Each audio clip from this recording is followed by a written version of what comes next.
The house at 722 North Elm Drive in Beverly Hills stood as a monument to status and success. Home to Jose and Kitty Menendez and their sons, Lyle and Eric. The Menendez family was well known in social circles, often seen at high-profile events and gatherings. They were the picture of a perfect family. To the outside world, they had it all. But on August 20th, 1989, the night was still, the air thick with an eerie silence. The grand mansion, usually a symbol of prosperity, now stood ominously under the moonlight. The tranquility of the upscale neighborhood was shattered by the blaring sirens and flashing lights of police cars as officers rushed to the scene.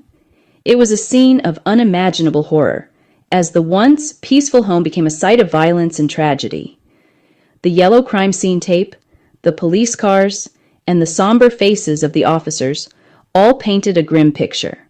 The house, once a symbol of success, was now a crime scene.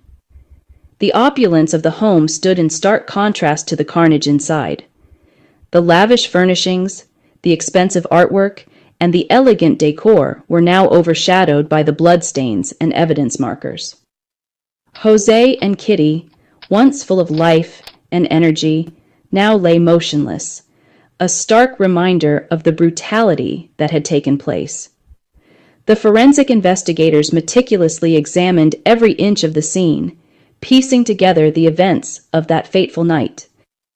It was a crime scene that spoke of rage.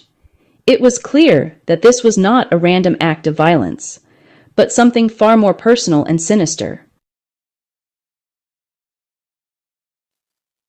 Jose Menendez was a Cuban immigrant turned self-made millionaire.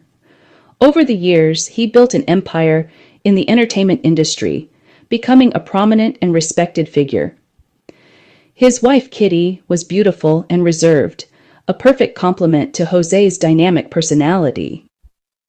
Family moments appeared to be filled with joy and laughter, creating cherished memories that seemed to promise a bright future. They were young men of privilege, growing up in a world of luxury and opportunity. Lyle and Eric had access to the best education, the finest things in life, and a network of influential connections. Handsome, athletic, with the world at their feet, Lyle and Eric seemed to have it all. They excelled in sports and academics, and their charm made them popular among peers. The Menendez brothers appeared to be living the American dream. But then, tragedy struck. The murders sent shockwaves through Beverly Hills, shattering the illusion of the perfect family. The brutal killings of Jose and Kitty Menendez left the community in a state of disbelief and fear. But there was a hint of something more, something that would eventually unravel the mystery and reveal the shocking truth behind the Menendez murders. The brutality of the murders pointed towards a crime of passion. But who could have harbored such hatred for Jose and Kitty? Their investigation revealed cracks in the Menendez family portrait. Lyle and Eric's extravagant spending after their parents' deaths raised significant red flags. They even hired a personal tennis coach. The brothers became the prime suspects. The whispers grew louder.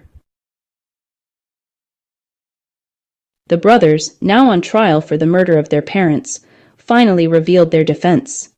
It was a story that no one saw coming. Years of abuse, they claimed, both physical and sexual. The details were graphic and disturbing, painting a picture of unimaginable suffering. At the hands of their own father, a man who was supposed to protect them, but instead became their tormentor. The brothers painted a picture of a household ruled by fear. Every meal, every interaction was tinged with dread. Of a tyrannical father and a mother who turned a blind eye. Their mother, they said, was complicit in her silence, choosing to ignore the abuse rather than confront it. They claimed they acted in self-defense, that the murders were a desperate attempt to escape a life of torment, that they feared for their lives. Every day was a battle for survival, and they saw no other way out. The first trial ended in a mistrial. In the second trial, Lyle and Eric Menendez were found guilty of first-degree murder. They were sentenced to life in prison without the possibility of parole. In 2023, a former member of an iconic 1980s boy band Menudo, Roy Rossello, came forward with allegations he was molested by the late father of Eric and Lyle Menendez. In September 2024, Ryan Murphy's fictional series, Monsters, the Lyle and Eric Menendez story, premiered on Netflix, bringing new attention to the infamous murders. Weeks later, on October 7th, a documentary on the Menendez brothers was released on Netflix. The two Netflix programs gained a following online from a younger generation who empathized with the brothers' alleged abuse and started advocating for their release. On October 16th, nearly 24 Menendez family members added to that momentum when they united at a news conference to urge Los Angeles County District Attorney George Gascon to recommend resentencing. On October 24th, District Attorney Gascon announced he was recommending the brothers' sentence of life without the possibility of parole be removed, and they should instead be sentenced for murder, which would be a sentence of 50 years to life. Because both brothers were under 26 at the time of the crimes, they would be eligible for parole immediately with the new sentence. On November 5th, Gascon lost his race for re-election to Nathan Hochman.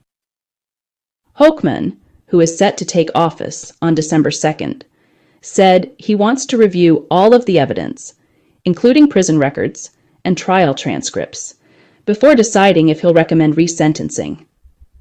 The next hearing regarding the brothers' resentencing recommendation is set for January 30th. What do you think? Leave a comment below, and please like and subscribe, because it helps the channel.